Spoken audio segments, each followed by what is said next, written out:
Kyk, my een oom, my neef sal weet van wie ek praat.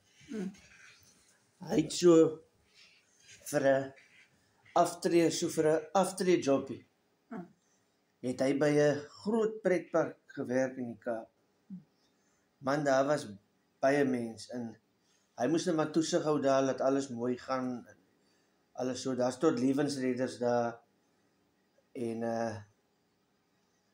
hy sê daai een slide wat so afkom in 'n poeltjie in. Supertjie. Ja. Hy sê sy trappies is 54 trappies. En ons praat nog so. Hy sê daar kom 'n skoolhoof aan. Die skoolhoof wil nou die slide uittoets. Of die goeders uittoets vir hy is.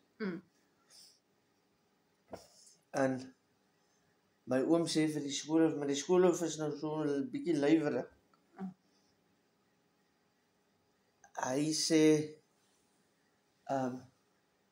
begin sommer by daai slide. Ek sê, is dit die slide met die 52 trappies? Hy sê, nee, 54. 54. In elk geval, die ou is daarop met sy groterige lyf.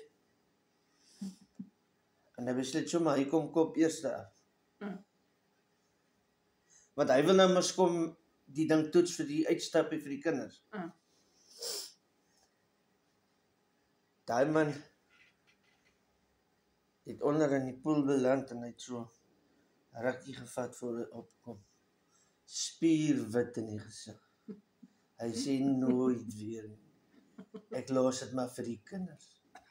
In elk geval, nou die slide, nou van die mense vat maar ook nog so ietsie. En nou hou my die besigheid dop, vir al die mense nou kop eerste afkom, en op hulle maag. Daar hou hy nou vir hulle dop, hy moet ons maar kyk of hulle right is. Hy sê as die mense so onder in die water ingaan, en hulle lig hulle koppe op, en hulle maak so, daar weet hy, soos hulle sê, daar het 'n paar valse tande uitgeval. Dan vat hy nou die ou se nommer, en as hulle nou die plek skoon spoel, sê die volgende oggend of wat ook al, dan kry hulle gewoonlik die tande, en party mense het nooit weer hulle tande kom opeis. En hulle het seker nie gedink jy kan dit kry weer nie. En nou daar so, by sy kantoortjie is daar 'n kabinet, of 'n kassie wat hy nou so die onopgeëiste tande neersit. En daar kom op 'n dag 'n vrou aan, sy sê, maar meneer, ek het my valse tande verloor. Hy sê, wanneer? Sy sê nie gister. Hy sê, maar hy het die vanoggend 'n paar valse tande gekry in die poel. Hy dacht toe, maar hy kan seker nie die vrou met 'n leemond wegstuur nie. Hy vat toe haar sommer haar paar tande wat lyk of dit vir haar kan pas.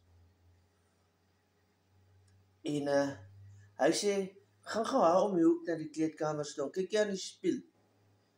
Maar sy en haar vriendin is nou saam daar. Nou toe hulle in is, toe gaan stap, hy nou saam en hy staan nie om die hoekie en luister. Nou hoor nie die vrou sê, hulle gaan 'n bietjie seer maak, maar Maar deurdruk, hulle moet maar doen. Want ek lyk hom 'n bietjie beter so. In elk geval, so kom haar vrou af. Sy het 'n bietjie te veel wyn gevat. En toe het sy nou half semi-verdrink en die lewensredders kom en hulle haal toe haar velstande uit en sit dit net so armlengte van haar af neer. Om daarna te werk. Dat hulle nou kan mond tot mond en al die klasgoede, maar nou is ons nou goud in die velstand. En sy lê toe nog so op haar rug, en terwyl hulle dit doen, Na so 30 sekondes toe kom sy by. Waar is my tande? Moet jy nie net sê, thank you Jesus nie? Toe hulle so hier langs kyk, is hy tande gesteel. Dan toe net oor die goud wat daarin is. Natuurlik oor die goud wat daarin is. So ja.